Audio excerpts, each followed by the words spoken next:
Okay, fellas, what is going on? I am clearly a confused Sixers fan right now, as we all are. I put out an episode literally an hour before the news dropped last night that LeBron going to the Lakers was official.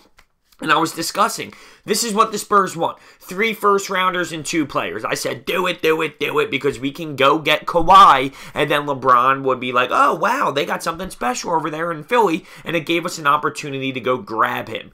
LeBron going to the Lakers literally just switched up the whole entire mentality for the Sixers. I don't know what to do. I'll be honest with you. I am clueless on how we should approach this because it's obvious that Kawhi is set on going to the Lakers. So to give up all these assets now for him to say, oh, okay, am I going to stay here in Philly?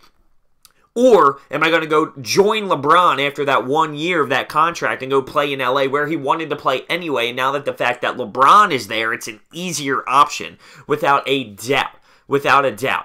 But at the other end, there is a devil's advocate to that saying maybe, just maybe, he realizes with Ben, Joel, and himself that there's an opportunity to make it out of the East. Now that the East is a little bit weaker, all we have to do is beat Boston, and we're in the finals. I mean, I really doubt he's looking that way, considering he is all about going to the Lakers. So yes, now I am confused. I take back what I said. Now that LeBron went to the Lakers, it changes the whole entire aspect. To give up all these guys for Kawhi on a 1-year contract is scary to me because the best player in the world is sitting over there in LA where he wants to be in his destination. So it scares me. But I know Brett is determined. Brett is very, very determined on trying to get a superstar this year. What is the next move? I mean, if we can't get Kawhi to do a sign and trade, I feel like Brett isn't going to do this unless he knows, unless he is speaking to Kawhi, to his people, and saying, this is what we need to do. This is what we need out of you. We need some sort of a commitment. And if he doesn't get that commitment, I can see Brett being smart enough to realize, okay, maybe that's not the best option. So people are yelling out, pull the trigger, go get him. Now it's, you know, it's better to be poised and look at this and figure out the best situation. But will we be okay with maybe going out there and getting a DeMar DeRozan, a CJ McCollum, those type of players? I would be okay with that. Adding DeMar DeRozan does add something special to this team. People are saying he's a bum, he can't get it done. Toronto was a different story. They were just stopped by LeBron every single year. And moving places, getting a new scenery, playing with Ben and Joel, playing for Brett Brown, it's different. It changes the entire way that this man will play the game of basketball, and it's a different scheme. So, like, I would be okay with going out and getting a DeRozan or a CJ McCollum. I know it's not the big splash, but it makes your team better, and it's better than giving up all these assets for Kawhi when right now, to me, in the back of my mind, I'm thinking, oh, no, this could really be bad news because we all know he's got his mind set that he wants to go to LA. So it scares me. It scares me.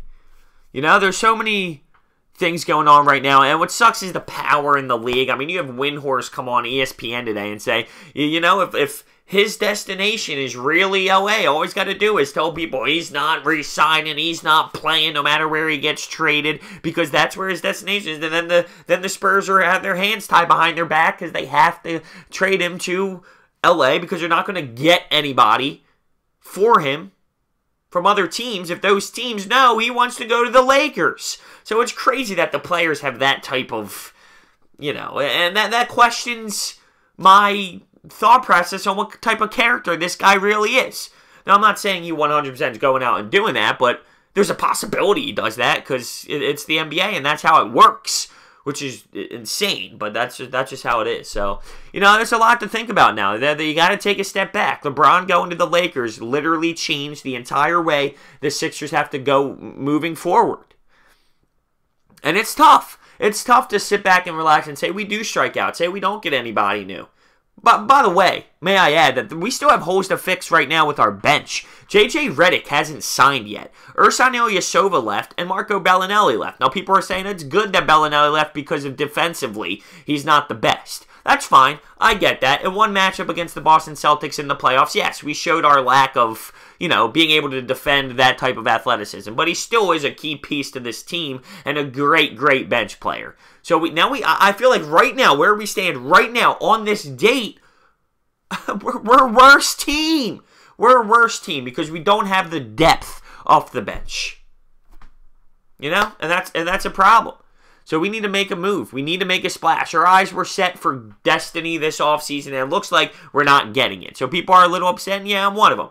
But at the same time, we need to take a step back and look at it and say, okay, you know, we look at our last 3 years, and we're still on the uprise. We're still on the uprise. But, you know, how far can we really go without making that splash? How far can we really go if we do keep this core together?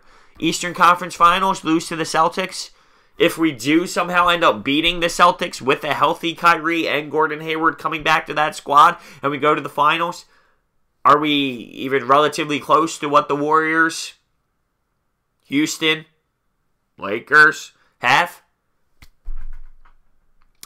There's a lot to think at this point. And the Kawhi thing scares me now.